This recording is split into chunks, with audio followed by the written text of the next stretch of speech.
DDOT launched a dockless micromobility program in September of 2017. At the time, there were no scooters really in circulation. It was all e-bikes. Shortly thereafter, within that first year, scooters were introduced. They became particularly popular. I think it's a really great mode of transportation to cheaply get around the city, as well as also being something that's very fun. That's the number one reason I think anyone would want to ride them, just because it's fun. You hop on and you're riding in a 2050 DC version because it's just so high-tech and new. The really exciting thing about the advent of shared e-scooters is that so many more people are experiencing life outside of their cars, really experiencing the streets outside of a car for the first time. I think it actually gets students and people to explore places that they probably wouldn't have explored. A lot of my friends have used the scooters and have mentioned that they've gone to neighborhoods that they may go to once or twice a year, and now they're going pretty consistently because the scooters are there and it makes it more accessible. Dockless scooters have transformed the way Washingtonians get from point A to point B. The scooters are always readily available. Can we sustain such an accessible and constant form of transportation for years to come? Our sustainability focus at Bird is first really oriented toward replacing car trips. So really just making sure that our scooter service is really attractive to people, and that the scooters are available in popular places so that people can rely on them and use them instead of a car trip. I think that it's the right goal to have to replace something that is primarily fossil fuel driven. So most of the cars that are car share or even our own vehicles are not electric vehicles. They're fossil fuel. So even though the electricity is coming from fossil fuels, you're not emitting all those gases into the city. So that city is not being polluted. So it's reducing emissions overall.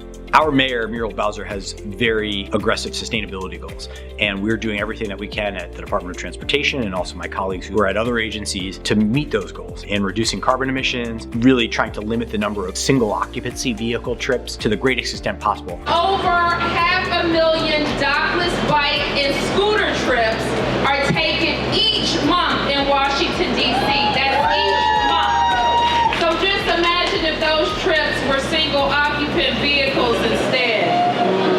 50% of car trips in US cities are under 3 miles. So these are really short trips that people are taking cars for. And if you look at the trip purpose and the distance and the weather and the conditions and everything, about 50% of those trips could easily be replaced on a dockless electric mode. I think the most exciting sustainability sort of win that we've seen so far with scooting is that roughly 1/3 to 1/2 of all electric scooter trips in the US are replacing car trips already. So that's incredibly exciting to see.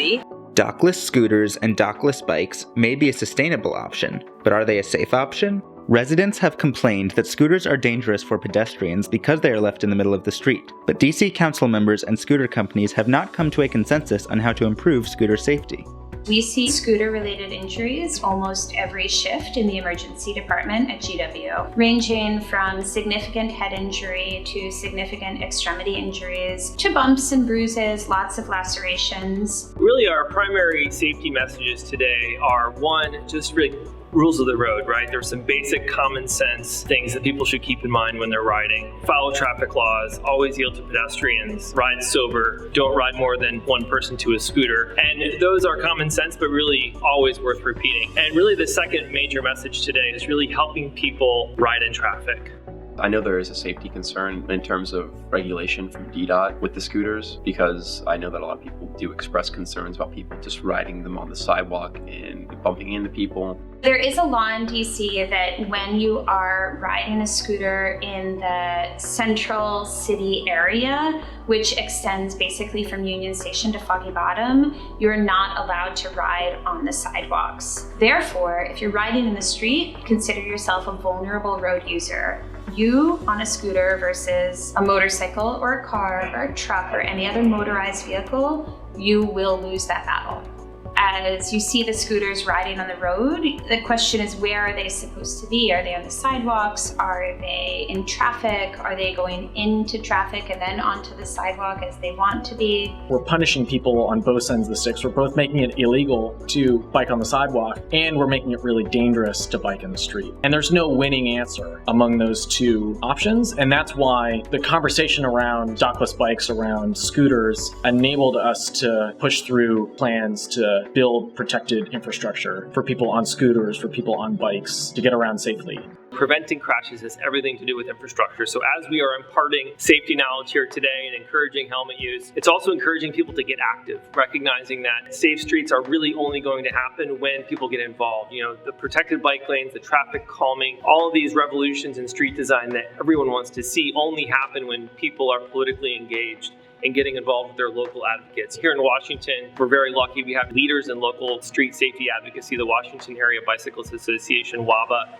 WABA is a grantee of ours. We work with them on a number of programs to educate youth about bicycle safety and about safety issues that WABA advocates for and works with the public on. So we work with the community to help move our transportation system forward. Even if you only care about bicycle safety, more people riding scooters is a good thing because the political might of all of these vulnerable road users working together to change streets is really a movement that's gaining momentum. The decisions that we make as public policymakers impacts every modality, every use of our public space. So that is people that use crutches to get around, people that are in wheelchairs, people who have a disability that inhibits their ability to use public space like other people might. Making sure that we're protecting those people is important.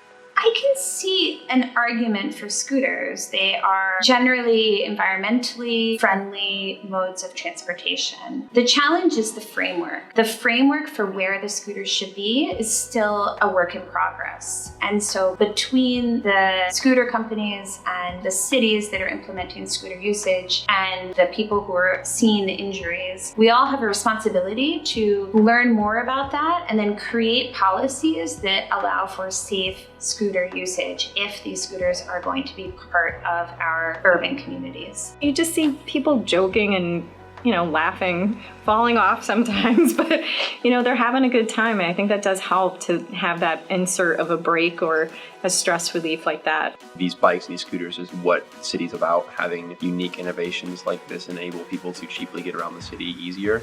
Despite safety concerns, DC will still grow the number of dockless vehicles to 15,000, 10,000 scooters and 5,000 bicycles by 2020. DC should really be recognized for its leadership in reallocating and reclaiming street space and giving it over to bicycles. I mean, the city, I think, is now considered one of the best biking cities in the US at this point, and that's really because of this investment in infrastructure, really expanding the connected and protected cycle lanes so that more people are coming out and getting onto two wheels.